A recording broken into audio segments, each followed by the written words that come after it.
Vamos primar por isso.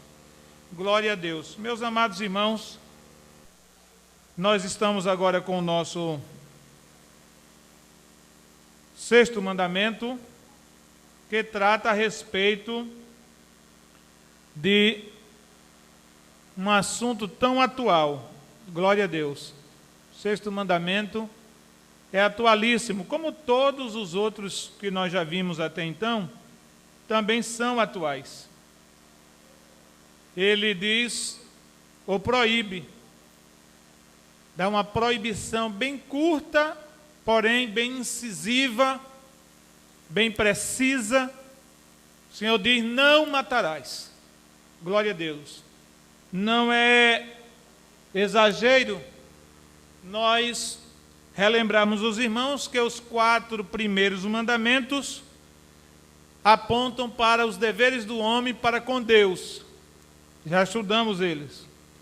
E a partir do 5º mandamento até o 10º, então, estamos vendo os mandamentos relacionados ao homem, do homem para com o homem, do ser humano para com o seu semelhante.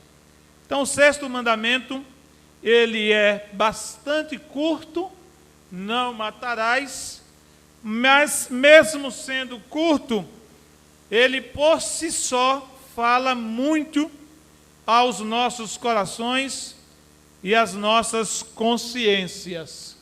Então nós colocamos ali, em caráter de introdução, o seguinte texto. O verbo hebraico, os irmãos sabem que o Antigo Testamento foi escrito na língua hebraica e algumas pequenas partes em aramaico, que era uma forma de hebraico, era uma forma intermediária entre hebraico e grego. Glória a Deus. Então, o verbo hebraico, ranzar, traduzido por matar em nossas Bíblias, aqui os irmãos viram, né?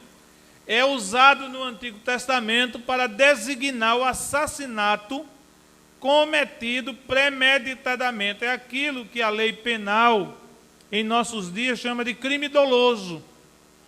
Quando há realmente intenção de matar, ou houve intenção de matar.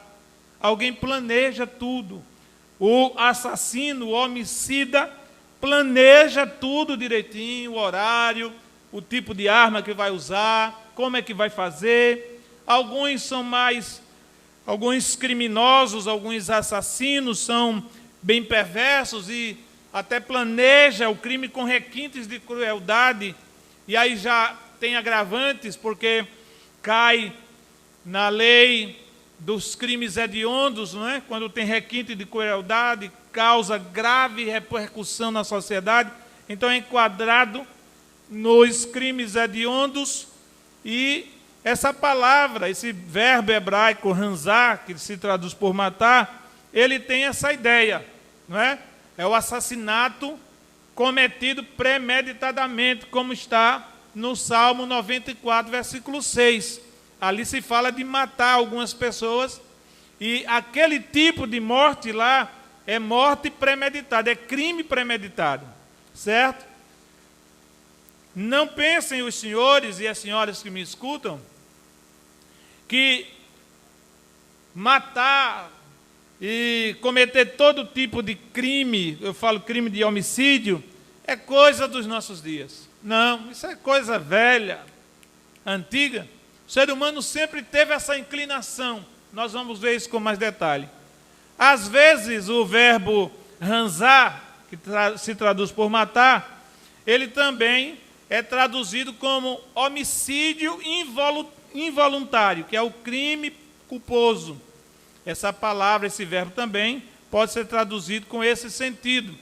E aí nós colocamos Deuteronômio 19:5 como exemplo da Bíblia desse tipo de crime, crime culposo, não é? Que é aquele crime quando não há intenção de matar. Ele aconteceu por negligência ou imprudência. Alguém vai conduzindo seu carro, não é, na pista e acidentalmente atropela alguém e aquela pessoa morre. Não houve intenção de matar. De forma que, em muitos casos, o crime culposo, em muitos casos, ou em quase todos eles, se responde o processo em liberdade.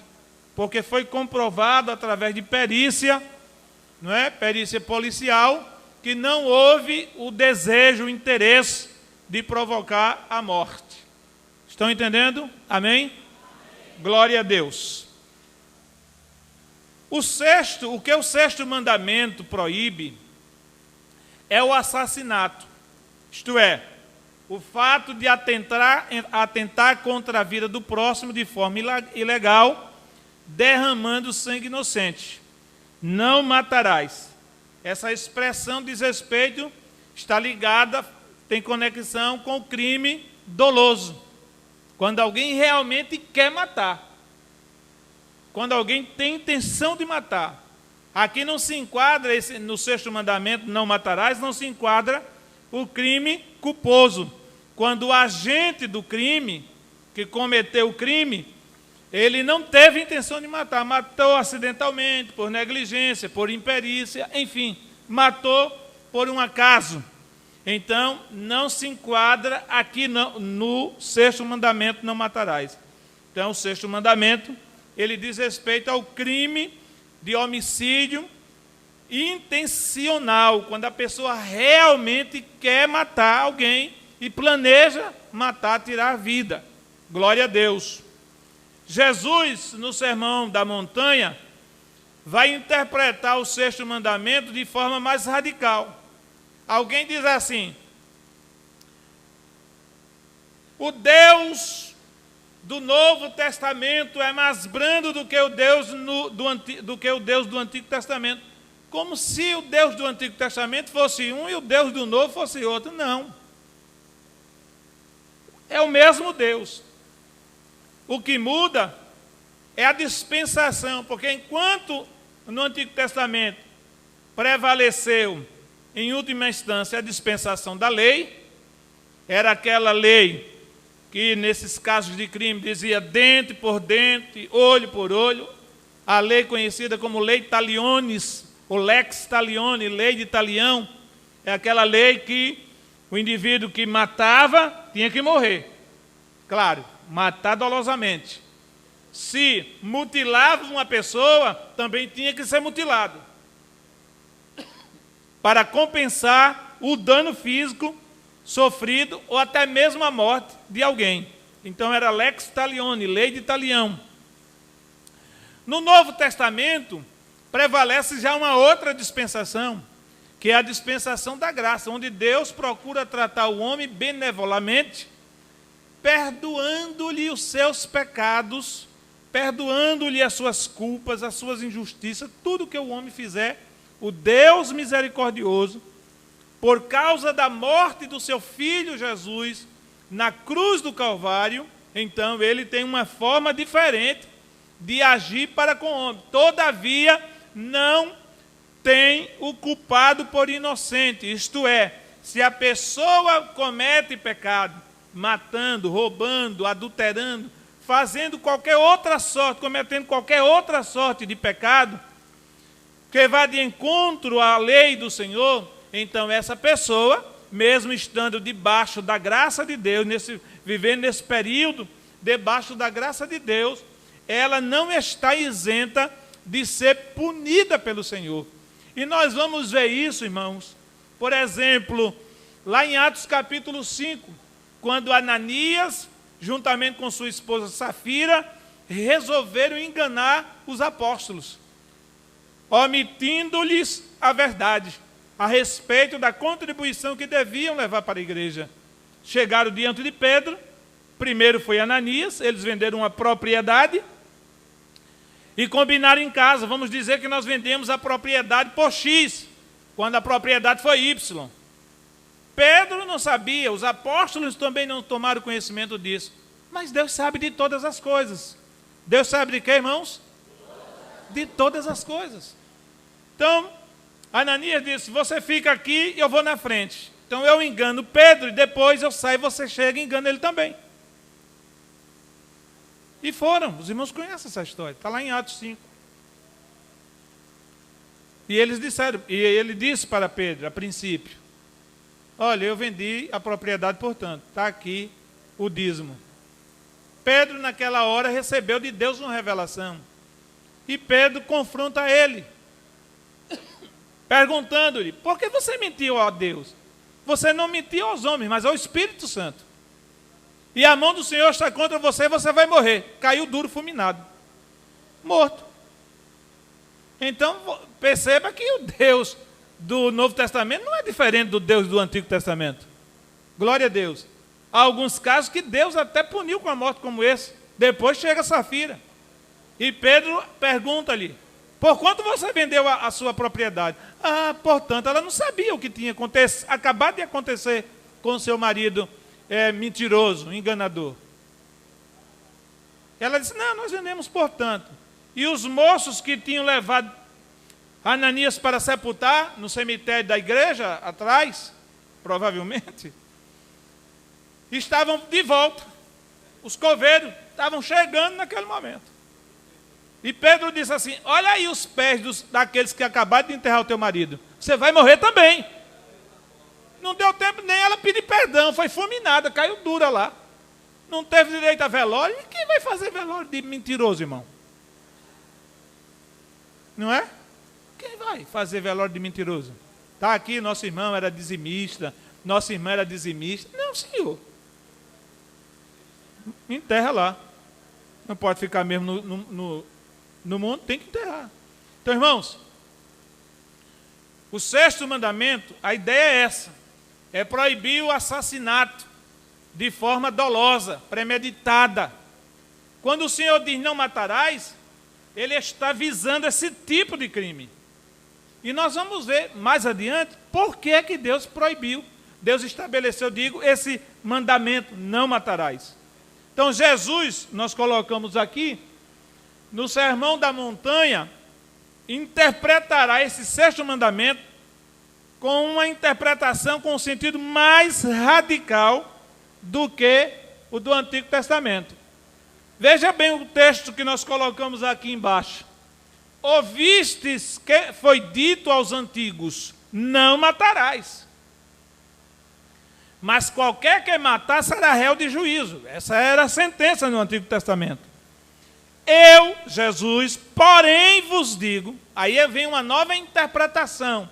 Essa pode ser considerada a interpretação oficial desse mandamento e de outros. Eu, porém, vos digo que qualquer que, sem motivo, se encolerizar contra seu irmão, será réu de juízo. Veja que ele ampliou a ideia do não matarás. Encolerizar é ter raiva contra o semelhante. E por que que as pessoas matam as outras, se não motivadas pela raiva, pelo ódio, pelo temperamento? Porque tem gente que não tem temperamento de gente, não, tem temperamento de bicho. Tem ou não tem? Temperamento de bicho. Tem pessoas que choram, as lágrimas caem uma atrás da outra. E quem não conhece pensa: coitadinho, está sofrendo. Não, ele está ali rangindo os dentes porque não pôde matar. Sangrar e beber o sangue. Certo? Então, o que é que motiva uma pessoa a tirar a vida do seu semelhante? A princípio, nós podemos dizer, e nós não temos dúvida disso, é a raiva, é a cólera, é a ira. Se você chegar em um presídio, feminino ou masculino, e você conversar com aqueles presidiários, muitos deles cometeram crimes de homicídio, e eles estão arrependidos hoje. E eles dirão para você assim: se eu pudesse, eu voltaria atrás e jamais teria matado. Eu perdi a cabeça, eu perdi o bom senso, eu perdi a razão, foi a raiva, foi a ira. Glória a Deus. Por isso que Jesus começa radicalizando, coibindo um sentimento que é natural à natureza humana, que é a cólera. Eu, porém, vos digo que qualquer sem motivo se encolerizar, eu quero destacar essa palavra a princípio, se encolerizar contra seu irmão, será réu de juízo. Claro que o juízo aqui, o Senhor está se referindo ao juízo de Deus. O juízo que recai sobre o ser humano. A ira guardada, alimentada, né, no coração, que se transforma numa raiva, num ódio, e que não mata somente a pessoa que é vítima dela, mata também a pessoa que alimenta esses sentimentos negativos. Por isso que o apóstolo Paulo, em Efésios capítulo 4, verso 30, ele vai dizer assim: irai-vos e não pequeis. Não deixe se pôr só sobre a sua cabeça. Ou seja, o que é que ele quer dizer com isso? Não deixe a ira guardada de um dia para o outro, porque ira acumulada vai se transformar em ódio. Por exemplo, casal que briga muito. Dorme um com raiva do outro. Briga durante o dia. À noite um dorme com a cabeça para lá e os pés para cá. O outro dorme com a cabeça para cá e os pés para lá. Se acorda no outro dia, todos os dois emburrados, fechados e tal. Lá para as tantas, resolvem se falar. Não pede perdão e tal. Na outra semana, no outro dia, acontece de novo um episódio desgastante e eles voltam a se intrigar. Vão alimentando isso e depois esse sentimento, essa atitude, essa postura de adversidade entre um e outro vai se transformando em algo gigantesco. Gigantesco. E um casamento que tinha tudo para dar certo, não é? Por causa de um sentimento pequeno a princípio, mas que não foi tratado, que não foi varrido da relação, vai se transformando em coisas gigantes, em sentimentos gigantes, negativos, claro, e depois estraga tudo e se acaba. Então o Senhor diz que aquele que se encolerizar sem motivo, porque tem ira que você realmente tem motivo de se irar. Nós não somos máquinas. Tem alguma máquina aqui? Nós não somos seres feitos de ferro, de fios. Nós não somos robôs. Nós somos seres humanos. Suscetíveis às mais diversas fraquezas. Inclusive a cólera ou a ira. São palavras sinônimas. Somos isso. Sujeito a isso. Essas coisas. Aí Jesus diz que aquele que se encolerizar sem motivo, mas mesmo quando haja motivo de você se encolerizar, ter raiva de alguém, não deixe que esse motivo lhe domine. Você está entendendo o que eu estou falando, irmão? Não deixe que esse motivo que você teve de se encolerizar, se enraivecer contra alguém, lhe domine. Não deixe. Clame o sangue de Jesus. Mas não só clame o sangue de Jesus, não. Procure se reconciliar com a pessoa. Procure se reconciliar com a pessoa. Glória a Deus. E qualquer que chamar, você está acompanhando aqui? E qualquer que chamar seu irmão de raca, essa é uma palavra aramaica, não é grega, nem é hebraico. Raca. E eu coloquei entre colchetes o sentido dessa palavra tolo. Tolo. Será réu do sinédrio. O sinédrio era a corte suprema do povo de Israel, formado por 70 anciãos. Eram os juízes. Então, se alguém chamava seu irmão, uma pessoa de raca, de tolo, o sentido mais popular seria mais ou menos idiota. Já era passível de ser denunciado no tribunal, no sinédrio, e pagava multa por isso. Pagava multa. Chamar outro de raca, de tolo, nos dias de Jesus, era cometer uma ofensa gravíssima contra alguém. Se alguém lhe chamar de idiota sem nenhum motivo, você vai gostar? Vai? Só se você não souber o sentido da palavra idiota. Mas se você souber conhecer o significado da palavra idiota, obviamente que você vai ficar ofendida. E no mínimo vai dizer assim, idiota é você. É assim ou não é? No mínimo, se você não se controlar. Aí está feito o sangangu, como diz o Matuto. E qualquer que lhe chamar de louco será réu do fogo do inferno. Agora não é mais justiça, nem é mais sinédrio. Agora ele vai mais adiante e diz que um que chama o outro de louco, você é um louco, um doido. Essa pessoa está sujeita a ser réu. Ainda bem que é réu, não é condenado. É réu. Veja a Bíblia como é que ela fala. Réu. Réu ainda não está condenado. Réu do fogo do inferno. E o fogo do inferno nunca se apaga. E o bicho, diz a Bíblia, nunca morre. Glória a Jesus. Quem quer ir para lá? Ninguém quer ir, irmãos, para lá. Glória a Deus. Então você percebe, escute, você percebe que Jesus radicalizou esse sexto mandamento? Radicalizou. Ele vai de encontro aos sentimentos. A natureza humana, que é coisa difícil de lidar, a natureza humana. Quem é pai aqui, mãe? Quem é pai e mãe? Você sabe, você criou seus filhos e cria ainda. Como é difícil lidar com a natureza humana. O bebê, com um aninho de idade, ele já está dando tapa na cara do pai, tapa na cara da mãe. Quem ensinou ele a fazer isso? Ninguém. Isso já é uma inclinação natural do ser humano. O ser humano não precisa, escute, o ser humano não precisa ser educado para o mal não, irmãos. Ele precisa ser educado para o bem.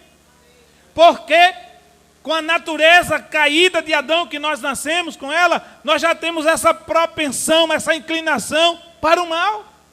O pai diz para a criança ou a mãe, isso é coisa mais de mãe, não bote o dedinho nessa tomada não, filho. Quando a mãe dá as costas, o que é que ele vai fazer? Colocar o dedo. Colocar o dedo. Glória a Jesus. Embora que a última vez que ele vai levar uma descarga que não vai traumatizar, nunca mais vai. Glória a Jesus. Os irmãos estão entendendo esta palavra? Viram que Jesus radicalizou? Radicalizou. Ele foi de encontro aos sentimentos. Então não se ire, não distrate ninguém, porque é nessas coisinhas pequenas que vem o acometimento do matar, do tirar a vida do ser humano. Glória a Deus. Então só tem uma alternativa para nós, é perdoar. Perdoar as ofensas daqueles que nos ofenderam. Não foi isso que ele ensinou lá no capítulo 6, do mesmo Sermão da Montanha? Vós orareis assim: Pai nosso que estás no céu, santificado seja o teu nome, venha o teu reino, seja feita a tua vontade, assim na terra como no céu. O pão nosso de cada dia nos dá hoje. Perdoa o quê? As nossas ofensas, como nós também temos perdoado. O caminho é esse, irmão. Pois não? Como?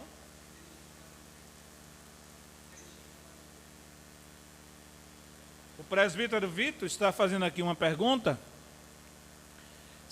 O matar em legítima defesa, uma boa pergunta. Isso é pergunta de aluno inteligente. Eu digo lá na classe, na faculdade, quando fazem esse tipo de pergunta. E eu vou respondê-la daqui a pouco, que está no script aqui do nosso estudo. Certo? Matar em legítima defesa. Glória a Deus. Vamos seguir, e daqui a pouco a gente responde a pergunta do presbítero Vitor. Veja ali nessa gravura. Quem é esse aqui? Quem que você imagina que é esse? Quem é esse aqui? E esse? Abel. Caim, filho de Adão e Eva, cometeu o primeiro assassinato matando seu irmão Abel. Quem ensinou Caim a matar? A natureza humana. Os irmãos estão aprendendo bem. A natureza humana. Glória a Deus. Adão não ensinou Caim a matar Abel. Não. Escute bem, escute, nós estamos em um estudo bíblico, escute. Nunca ninguém, até esse momento aqui, tinha matado ninguém. Não havia um referencial de assassino, de homicídio para Caim, não. Ele apenas se encolarizou. Pegou um pau ou uma pedra, aqui na gravura é um pau, mas pode ter sido uma pedra, e matou seu irmão. E falou Caim, Gênesis 4:8, com seu irmão Abel. E sucedeu que, estando eles no campo, me parece até que foi um crime doloso, premeditado. Se levantou Caim contra seu irmão Abel e o matou. Primeiro homicídio. Homicídio doloso, com intenção de matar. Quem motivou esse crime? Quem motivou esse homicídio? A inveja. A inveja. Glória a Deus. A inveja. Você pensa que seu vizinho, claro, não são todos, se não é uma regra, é uma exceção, mas você pensa quando seu vizinho vê chegar o caminhão de uma casa aí dessas magazines que vendem móveis, etc., e vê entrar na sua casa móveis novos, estofados, geladeira, sei lá o quê, ele vai ficar feliz e satisfeito? Vai ficar pocando de inveja. Quando você troca de carro, carro 0 quilômetro, bonito, ele fica estourado de inveja. Quando você chega no trabalho, que o seu patrão, seu superior faz um elogio a você, alguém lá fica morrendo de inveja, rangindo os dentes. Então a inveja foi a motivação para o primeiro homicídio e continua sendo também uma das motivações até hoje. Um comerciante se torna próspero, expande seus negócios, o outro vai, manda matar. E hoje estão matando por qualquer 100, 200 reais.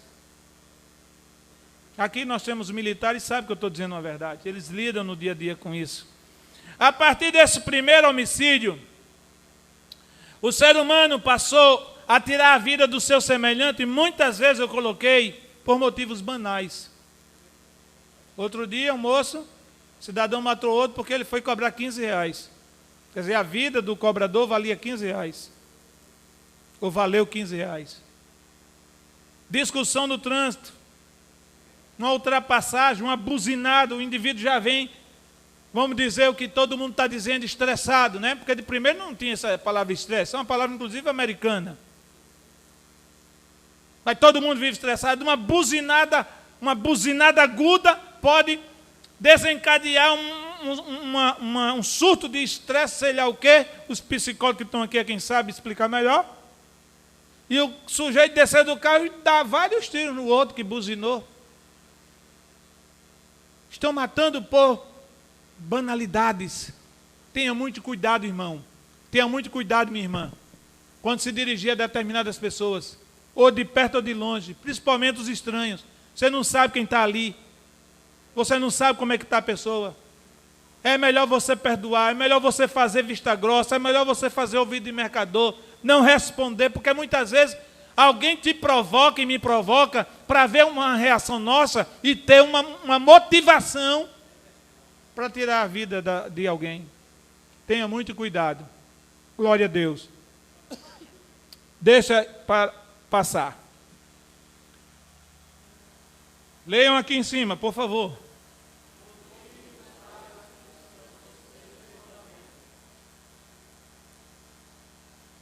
Eu coloquei 4 motivos pelos quais Deus instituiu o sexto mandamento, mas eu imagino que podem ter havido outros motivos. Primeiro, leiam.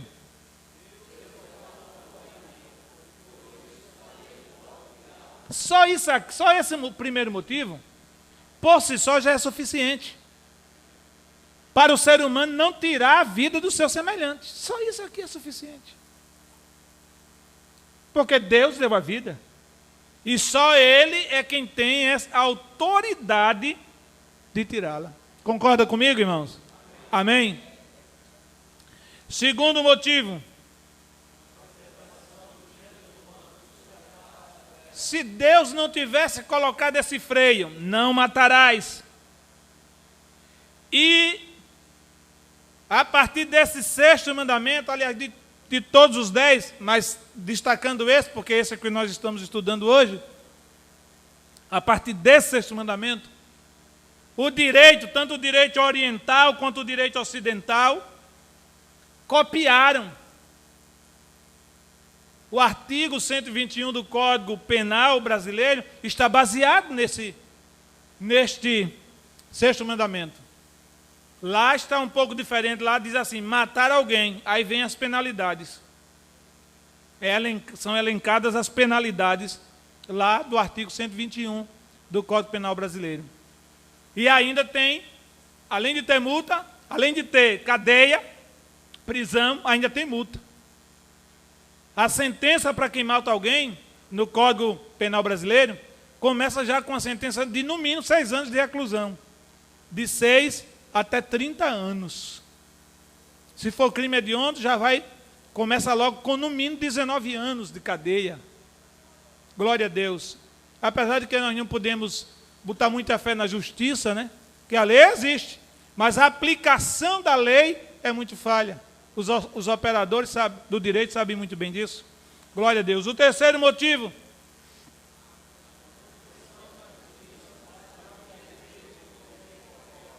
Então, o terceiro motivo para a instituição do sexto mandamento diz respeito à manutenção da justiça para punir aquele que cometer qualquer ato ilícito.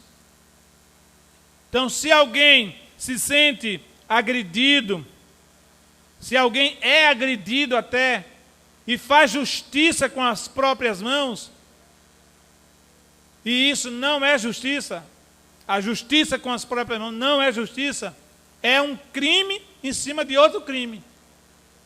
Não, ele deu um tapa em mim, ou ele disse um palavrão comigo, ele me ofendeu, e eu tirei a vida dele. Cometeu um crime, vai ser preso. Vai ser preso. Só está isento na legítima defesa, se for comprovado pericialmente, pela perícia judiciária. Aí está isento da questão da prisão, mas responde processo, mesmo respondendo em liberdade, mas responde processo até ser concluído ou concluso o processo.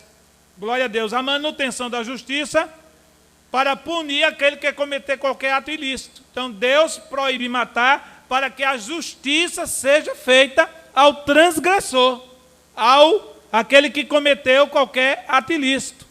Glória a Deus. E, por fim, o quarto motivo, qual é ele? A valorização da vida, porque o bem maior que um ser humano tem não é o carro, não é a casa, não é emprego, não é salário, é a sua própria vida, irmão. É o bem maior que nós temos. Glória a Deus. Nada vale a nossa vida. A nossa vida é única. Então, quando o Senhor diz não matarás, nesse sexto mandamento, Ele está valorizando a vida do ser humano. Essa vida que Ele mesmo deu. Amém? Glória a Deus. Então, vimos aí. Vamos responder a pergunta do presbítero Victor. Está começando aqui. Glória a Deus. O homicídio no Antigo Testamento, ele era justificável em 4 situações, pelo menos 4. Matar pessoas condenadas pela lei. A própria lei estabelecia que outras pessoas podiam matar alguém se aquela pessoa fosse condenada com pena de morte. Havia pena de morte. Eu já falei para vocês isso, está na Bíblia. Lex Talione, a lei de Talião. Matou, tem que morrer também. Estamos falando de crimes dolosos, com intenção de matar. Matar pessoas condenadas pela lei. Geralmente era por apedrejamento. Então, tirava o transgressor fora do arraial, colocava ele num lugar central e todo mundo pegava a pedra e jogava nele. Chama-se morrer por lapidação. Era quando a pessoa morria apedrejada. Por exemplo, nós temos 2 exemplos no Novo Testamento. Temos o caso da mulher adúltera, lá em João capítulo 8, que foi apanhada em flagrante ato de adultério, e os seus algozes, seus acusadores, disseram para Jesus: a lei diz que estas devem o quê? Ser apedrejada, devem morrer.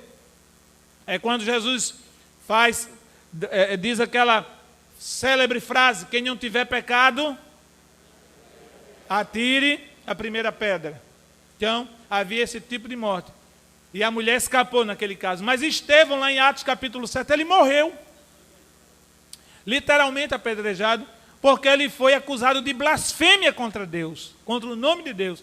Então, de uma forma injusta, ele morreu apedrejado. Foi uma morte legal. Quem atirou pedra em Estevão e matando-o, estava isento de punição. Porque quando a lei, quando a pessoa era enquadrada em determinados crimes, ela era punida com a morte. Glória a Deus. A pena de morte não é também uma invenção dos dias atuais. Vem de longe. Outro crime justificável, matar um ladrão à noite. Se alguém, está lá em Êxodo 22:2, se alguém apanhasse de surpresa um ladrão dentro da sua casa, podia matá-lo. Seria uma legítima defesa. A legítima defesa, você opta. Você só tem uma opção. Você opta ou em salvar a sua vida, tirando a vida do seu possível agressor, ou você se entrega e deixa ele lhe matar. A legítima defesa é a autopreservação, está lá no documento da lei, certo? É a autodefesa, a autoproteção da sua vida. Então, se alguém vem me matar e eu posso, me defendendo, matar essa pessoa, então a lei não me condenará. É a legítima defesa, certo? Então, se um ladrão fosse apanhado dentro de casa, da casa de alguém à noite, o dono da casa podia matar aquela pessoa. E estava isento de culpabilidade. Outro caso, matar inimigos durante a batalha. Então, o povo de Israel saía para batalhar. E lá na batalha contra o exército inimigo, matava alguns. Então, aqueles guerreiros estavam isentos desse sexto mandamento. Eles matavam por dever de defesa da pátria, do país. É como alguém, por exemplo, hoje, que vai para uma guerra, militares do exército, eles vão matar dezenas e centenas de pessoas. Quando voltar, tem que ser disciplinado? Não. Não vão ser disciplinados. Eles mataram no cumprimento do dever, certo? Matar um homicida por alguém da família, números 35 e 27. Se uma pessoa matasse alguém, um membro da família do morto podia matar o assassino, o homicida. Podia matar, nesses casos aí. E tinha o homicídio involuntário, que era matar sem inimizade, por exemplo, acidentalmente. Matar sem premeditação. Não premeditou matar, mas aconteceu o crime. A pessoa contribuiu para a morte de alguém, sem querer. E matar acidentalmente, que se enquadra nesses mesmos detalhes. Entendido? Entendido, irmãos? Amém? Então, além da aula bíblica, também um pouquinho de aula de direito, que a Bíblia é a base do direito. Aliás, a Bíblia é a base de tudo, irmão, de tudo. De tudo que você imaginar, a Bíblia é a base. Amém? Glória a Deus. Vamos prosseguir. Descumprindo o sexto mandamento. Quando é que alguém deixa de cumprir o sexto mandamento? Leiam aí. Matando alguém. Essa é a primeira forma de alguém descumprir, desobedecer o sexto mandamento, matar alguém. Glória a Deus. Enquanto você não puder matar ninguém, faça de tudo para não matar, mesmo na legítima defesa. Corra.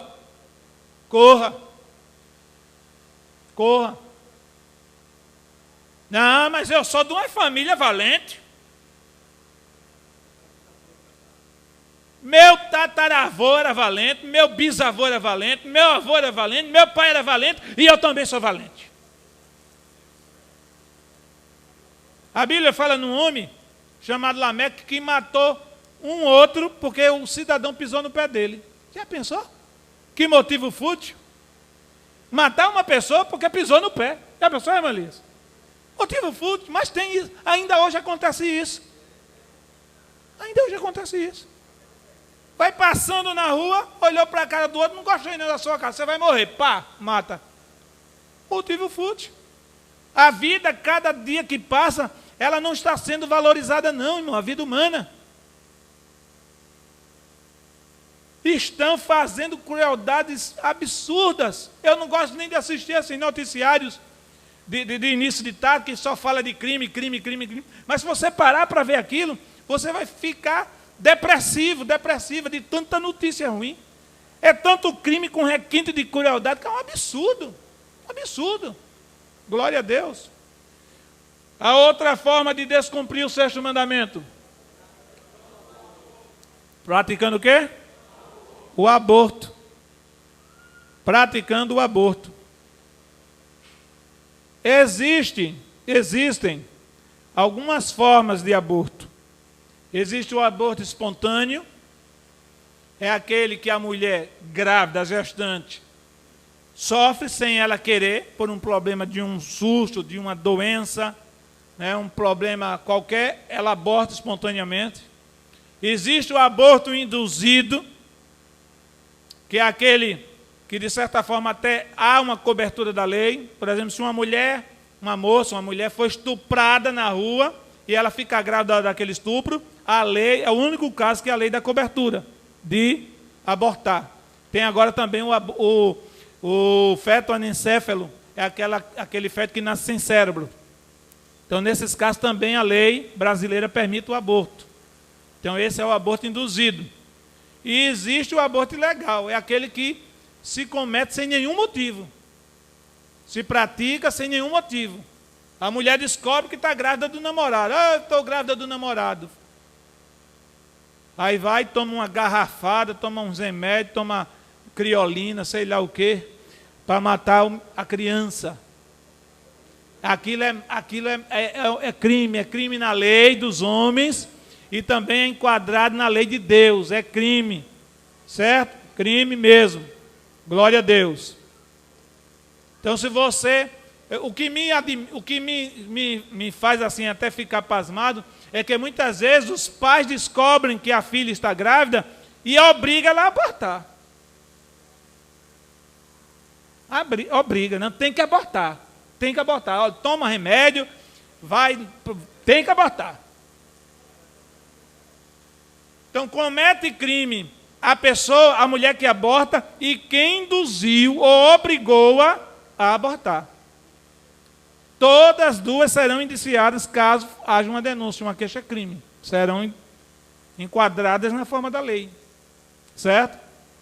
Então, uma filha, uma neta, você descobre que está grávida, qual é o seu primeiro passo, ou o primeiro passo que deve ser dado? Acolhê-la. Nem que você chame, diga uns impropérios com ela a princípio, mas você tem que acolhê-la. Tem que acolher sua filha, sua neta, sua sobrinha, seja lá quem for, que está sob o poder familiar, seu poder familiar. Tem que acolher. Glória a Deus. Ela errou, não tem mais jeito. E agora não está em jogo apenas a vida dela, está em jogo a vida de outro ser que está lá no ventre. Glória, amém? Amém, irmãos? Glória a Deus. Outra forma de tirar a vida, ou de matar, de descumprir o sexto mandamento, qual é? Realizando a eutanásia. Não é muito nossa linha, a eutanásia, não é? Mas existe. A eutanásia é tirar a vida de pacientes terminais. E existe também cerca de 3 tipos de eutanásia. Existe a eutanásia, que o médico desliga o aparelho, mesmo sem consentimento de ninguém. Ele, por iniciativa própria, desliga o aparelho para poupar o paciente comatoso, que está em estado de coma vegetativo, e ele, o médico, chega a uma conclusão, é irreversível, ele vai e desliga. Aquilo é crime. Na lei brasileira é crime. Se o médico for descoberto, for denunciado, ele é enquadrado na lei. Em Curitiba, final do ano passado, uma médica foi descoberta. Todos os plantões da médica, no UTI daquela médica, na UTI, morria gente. Morria 2, 3 pacientes, todos os plantões. Chamou a atenção das autoridades, dos parentes das vítimas, e quando foram investigar, a médica estava praticando eutanásia. Foi enquadrada na lei. Existe a eutanásia assistida, que é aquela que a lei dá autorização, não a lei brasileira. Em outros países há essa autorização. O médico aplica uma substância, mas aquilo é permitido por lei, e a pessoa vem a falecer. E existe aquela eutanásia que o próprio paciente pede para morrer, para terminar o sofrimento dele, certo? No Brasil não há nenhuma forma de eutanásia liberada pela lei penal. Não pode no Brasil, certo? Muito bem. Então, realizando a eutanásia, e a outra é como? Se suicidando. Você sabia que tirar a própria vida é descumprir o sexto mandamento? Se Deus diz assim, não matarás o teu próximo, imagine em relação à própria pessoa. Aí é que não pode mesmo. Não pode. Se alguém ajudar uma pessoa, agora é lei penal brasileira, se alguém ajudar uma pessoa a se matar, a tirar sua vida, comete crime. Comete crime. Se uma pessoa atentar contra a sua vida, tentando tirar a vida e não morrer, é enquadrada também na lei. É crime tentar tirar a sua própria vida. Você está vendo como é tratada com seriedade a vida, a nossa vida? Glória a Deus. Então, tudo isso, irmão, que as leis das nações foram criadas para proteger a vida, está baseado nesse sexto mandamento, não matarás. Um mandamento tão curto, mas com uma amplitude, assim, muito grande, extraordinária. Glória a Deus. Aqui o próximo slide, nós colocamos algumas gravuras. Tenta aí passar, irmão, me ajuda aí, por favor. Isso. Aí nós temos aqui em cima o homicídio, a tirar a vida de alguém. Aqui o aborto. Aqui a eutanásia, é pôr um fio à vida. Está desligando aqui uma tomada, né? Ilustrativamente. E o suicídio, que é a pessoa tirar a sua própria vida. Até aqui vocês entenderam tudo? Amém. Glória a Deus por isso. O próximo tema dentro desse não matarás, nós vamos tratar do homicídio espiritual. Nunca ouvi falar sobre homicídio espiritual, então você nunca leu a Bíblia. Homicídio espiritual, sim, existe. Olha aqui. Leiam aqui esse texto.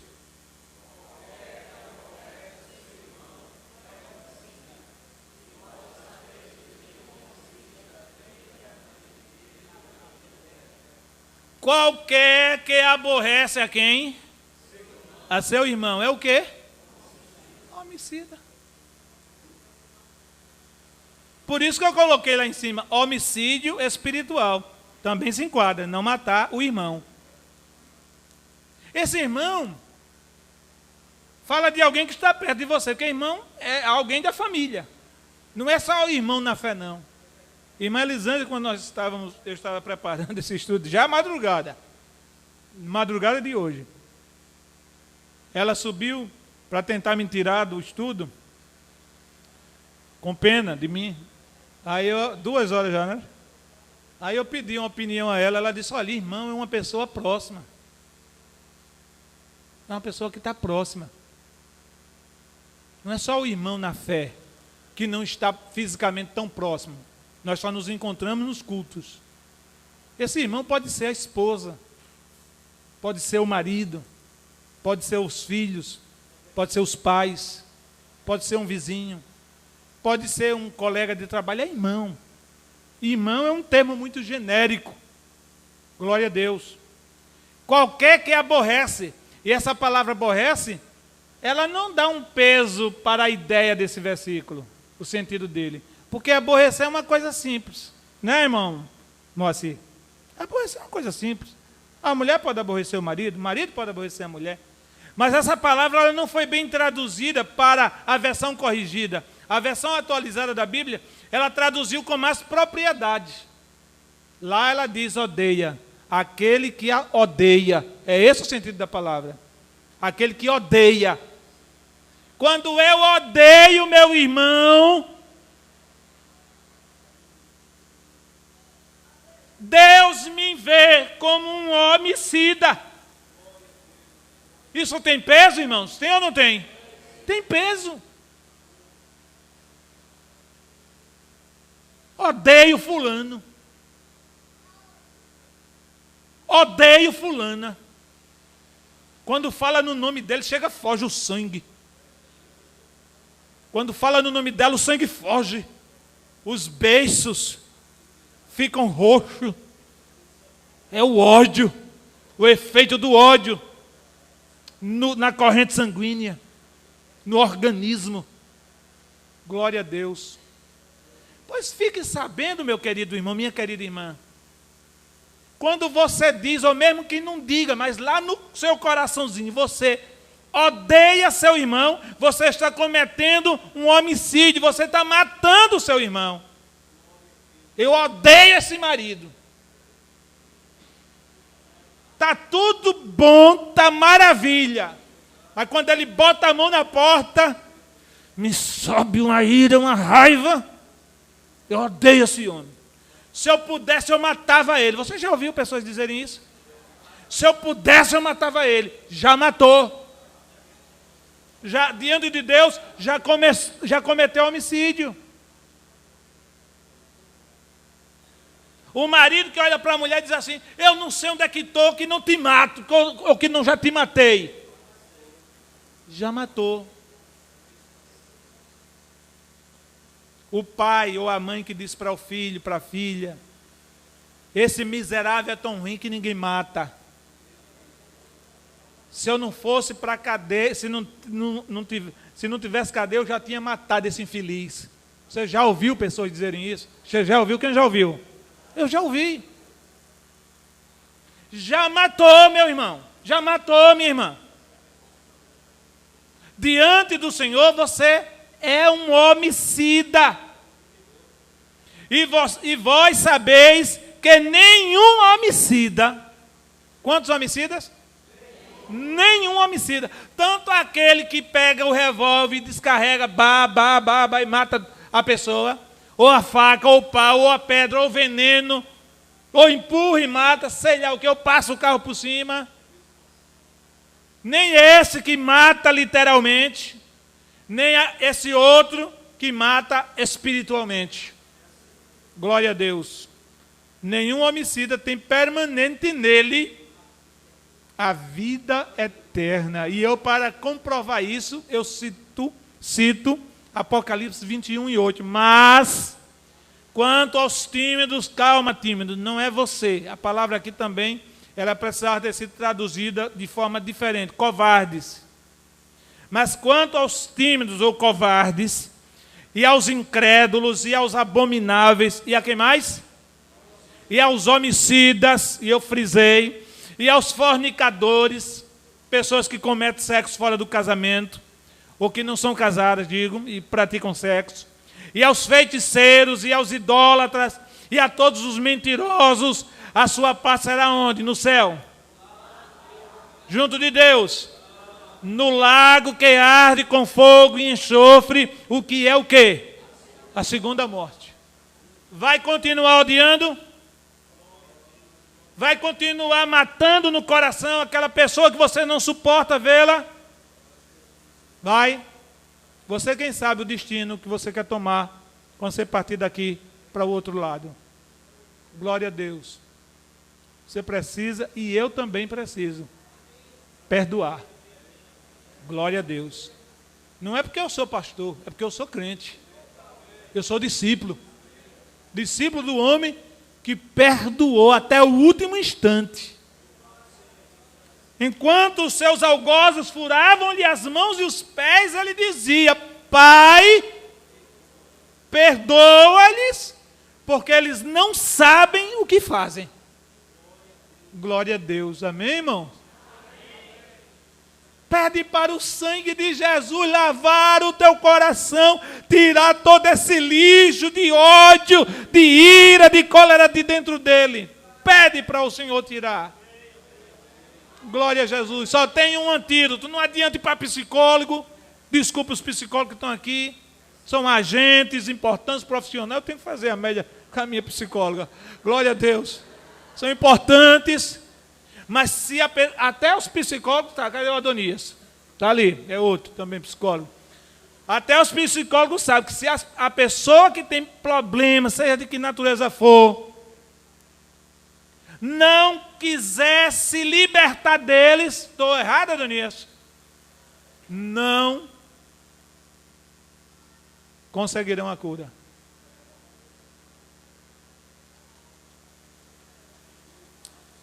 Na esfera humana, do céu para baixo, dá mais ou menos para você se arranjar. Escute. Do céu para baixo, dá mais ou menos para você se arranjar. Aquela pessoa que você odeia, vem por aqui, você muda, vai por ali. Então dá para ir se arranjando. Agora, do céu para cima, não tem arranjo, meu filho. Tem arranjo, minha irmã? Não tem. Ou você ama, ou ama mesmo. Você não tem uma segunda opção. Na lei de Deus, não há uma segunda opção. Amar e odiar. Não, senhor, não, senhora. É amar e amar. Amar e amar. Glória a Jesus. Ah, se eu soubesse que era assim, eu não tinha entrado nessa lei, não. Pois entrou, agora não tem mais jeito. Eu não sabia, não, que era assim. Essa lei é essa lei de Deus. É essa. E agora você entrou, não pode mais sair, não, porque você vai para o céu. Se você sair, você não vai. Glória a Jesus. Amém, irmãos? Amém. Glória a Deus. Vamos adiante. 1 João 4, 20 e 21. Se alguém... Quando eu mato meu irmão? Como é que está a pergunta lá? Todo mundo. Vamos lá, pergunta aqui em cima. Quando eu mato meu irmão? Aí João vai responder. Se alguém diz, eu amo a Deus, e aborrece, odeia a seu irmão, é mentiroso. João não dava para ser pastor de certas pessoas do século 21.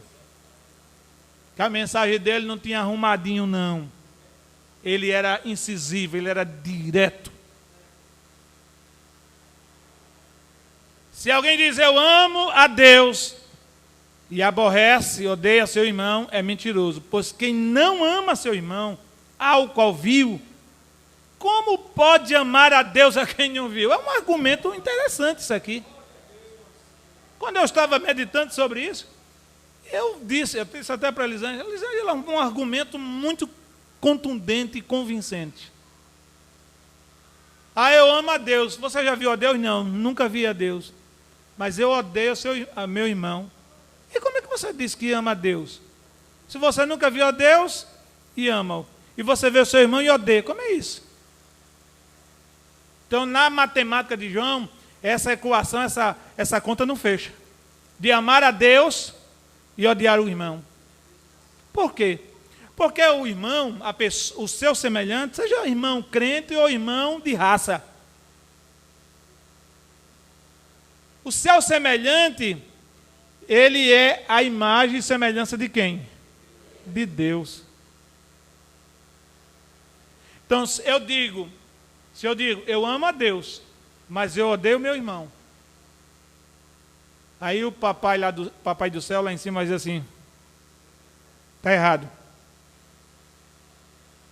Para você me amar, você tem que amar o irmão. Amém, irmãos? Amar o irmão. Porque Deus não vai aceitar de forma alguma alguém que diz que o ama e odeia ao mesmo tempo. O coração é pequeno demais para comportar duas coisas tão grandes como o amor e o ódio. São duas coisas grandes, dois sentimentos grandes, amor e ódio. Então, mas o nosso coração é pequenininho. Só cabe o amor ou só cabe o ódio. Perguntaram a Jesus, qual é o maior mandamento da lei, Senhor? Ele disse, amar a Deus sobre todas as coisas. E o segundo? Amar o próximo como a ti mesmo. Fechou a questão. Então, o amor ao próximo está relacionado ao amor a Deus.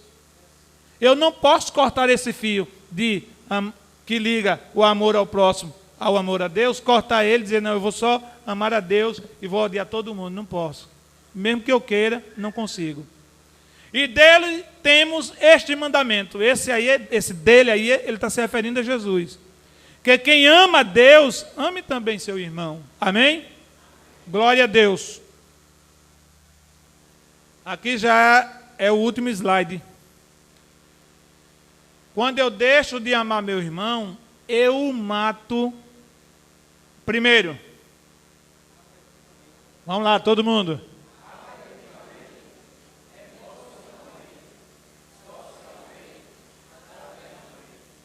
Quando eu deixo de amar meu irmão, eu estou matando nessas 4 áreas, nesses 4 campos, afetivamente.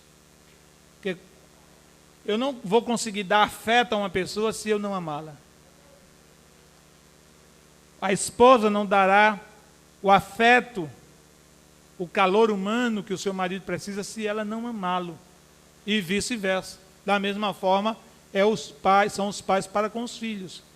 E os filhos para com os pais. É o profissional que é crente para o colega que não é crente e que lhe aborrece.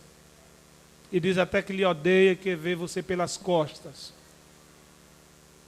Então, se eu não consigo dar afeto a essa pessoa, privo-a do afeto, então eu vou estar matando-a aos poucos. Eu também mato meu irmão quando eu emocionalmente não lhe dou o devido valor. O ser humano é um ser gregário, ele precisa de alguém perto dele. Glória a Deus. Sabe quais são as pessoas mais passíveis de depressão? Aquelas que se isolam, que não gostam de ninguém. Vivem isoladas de tudo e de todos, se trancam dentro de sua casa, nos seus mundos imaginários e não querem nenhum relacionamento com ninguém. E nós somos um ser, volto a dizer, não somos uma máquina, nós somos seres humanos e em nós residem muitas emoções. Emoções são sentimentos.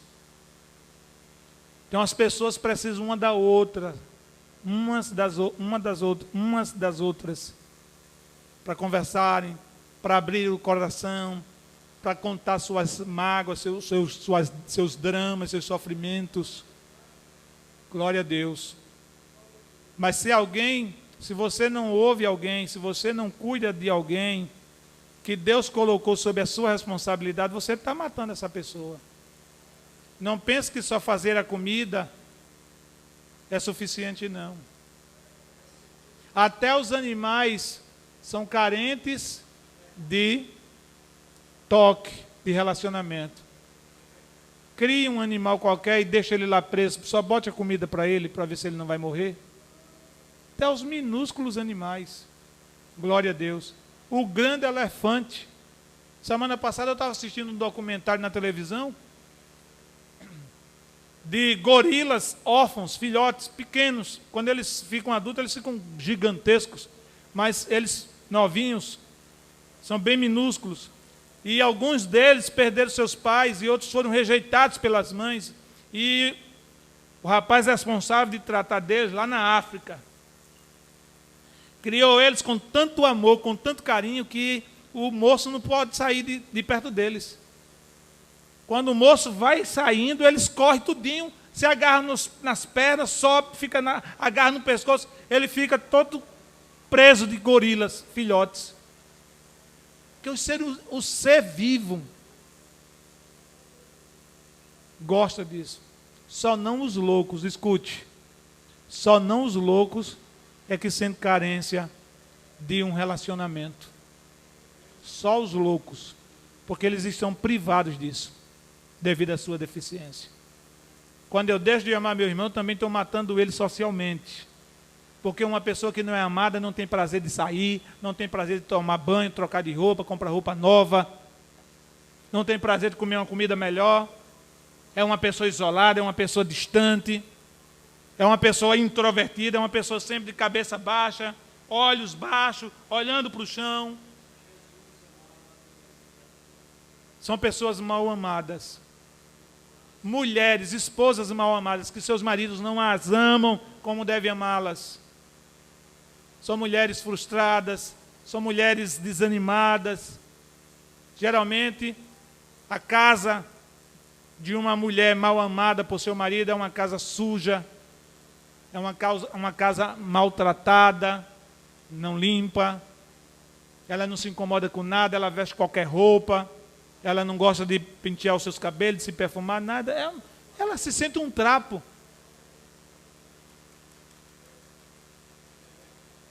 Da mesma forma é o marido.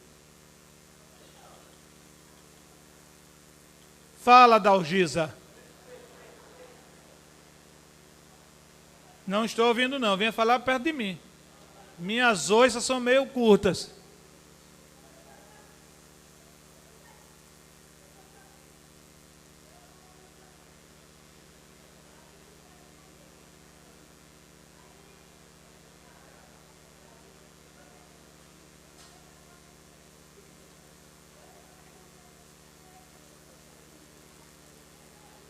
Vamos fazer um acordo? Vamos fazer um acordo.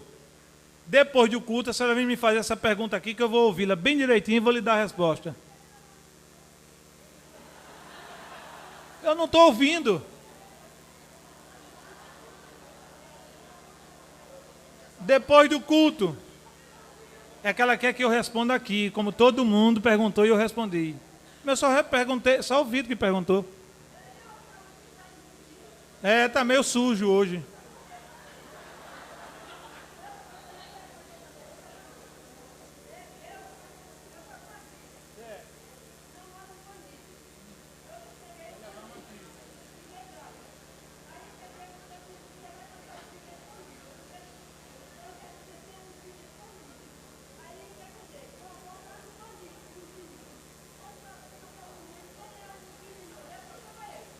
Nós dois.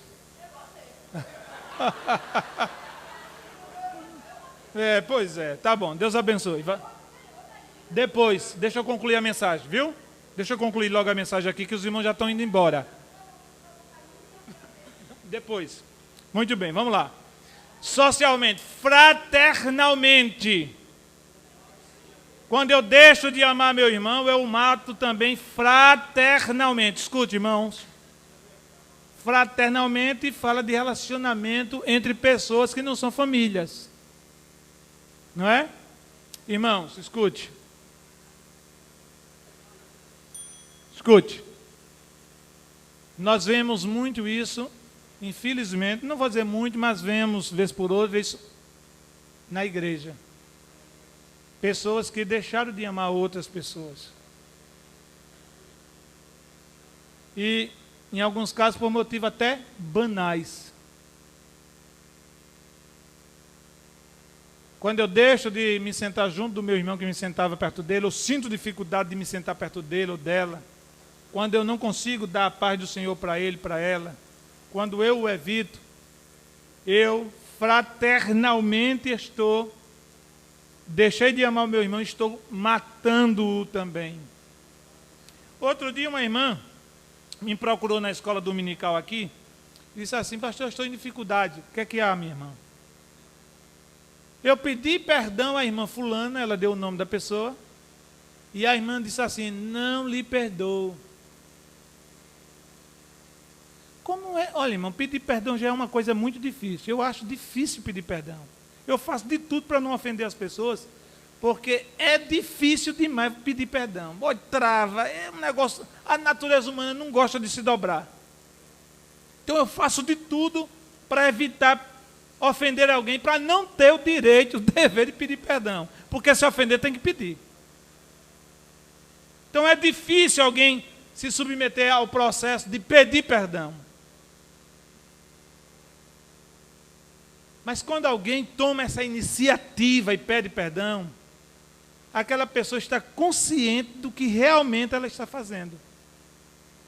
E ao invés de ouvir um sim dizendo: eu te perdoo, em nome de Jesus eu lhe perdoo, a pessoa ouve: não, eu não vou lhe perdoar não. Como é difícil. Isso é um tiro na cabeça da pessoa que foi pedir perdão. É um tiro. Irmãos, eu louvo a Deus pelo interesse de vocês em vir para este culto aprender a palavra do Senhor. Eu louvo a Deus por isso, pela vida de vocês. Porque eu entendo que os nossos cultos são momentos, cultos de doutrina, momentos de nós amadurecermos mais um pouco na fé, crescermos na fé. E a Bíblia diz: meu povo, Deus diz, meu povo peca ou perece por falta de conhecimento. Eu tenho certeza que nós, depois deste culto hoje, como de outros e outros, nós vamos sair daqui mais amadurecidos e com uma visão bem mais ampla acerca do não matar. Eu não só mato quando eu pego o revólver ou a faca ou outro instrumento e tiro a vida. Eu mato também espiritualmente alguém. Fique de pé em nome do Senhor. Glória a Deus. Outro dia um irmão disse assim para alguém: eu não vou muito para o culto, socialmente, né? Eu não vou muito para o culto na sexta-feira, porque o pastor só tem estudo. Meu Deus do céu. Como é que um membro, até um obreiro da igreja, eu vou ter que dizer isso aqui, um obreiro da igreja disse isso. Não vou muito para o culto não da sexta, porque só tem estudo. Eu queria era fogo. Vá lá para a beira do fogareiro, meu irmão. Vá lá, acenda o seu fogão e fique lá, bota as mãos, bota a cara, bota o pé e se queime para lá. Este culto é um culto de instrução. Quem não gostar da palavra, infelizmente não tem outra opção. É aqui o lugar de você vir aprender, juntamente comigo, com todos, a ser crente. Amém? Ser crente em Jesus. Glória a Deus. Quando alguém lhe afrontar a partir de hoje, você vai pensar duas vezes se mata ou não mata. Eu já ouvi lá na mensagem, no estudo, que não mata. Agora veja bem, vou concluir com uma experiência de uma pessoa que eu conheço. Eu conheço as duas pessoas. Alguém hospedou uma pessoa na sua casa. Essa pessoa cometeu algo que nunca devia ter cometido na casa dessa pessoa que hospedou-a. Fez lá o estrago, o prejuízo, um prejuízo quase que irreparável, porque lida com sentimentos, agrediu os sentimentos de alguém, o corpo de alguém. Essa pessoa fez o estrago, esse tal hóspede fez o estrago e saiu, foi embora. O chefe da família tomou conhecimento. Família de crente. Eu conheço as duas famílias. Quando o dono da casa que hospedou a tal pessoa soube do estrago que ele causou a alguém, não hesitou. Comprou um revólver. Carregou de bala. Premeditou tudo. E foi para a casa onde a tal pessoa estava morando. A ideia era bater na porta e, quando a pessoa abrisse, o irmão matá-lo, detonar o revólver. O irmão foi com o revólver na cinta, carregado de bala. Quando chegou na porta da casa do tal, que ia bater palma, ele ouviu um grito: não matarás. Ele olhou para o lado, olhou para outro, não viu ninguém, não tinha ninguém, olhou para o alto, deu-lhe uma crise de choro profunda. Ele botou para tremer, voltou para casa chorando, quase que não chegava em casa da crise que deu. Quando chegou em casa, dobrou os joelhos, pediu perdão ao Senhor, porque aquela voz que o salvou na última hora foi a voz do Senhor, daquele que instituiu o mandamento: não matarás. Foi suficiente. Amém, amados irmãos?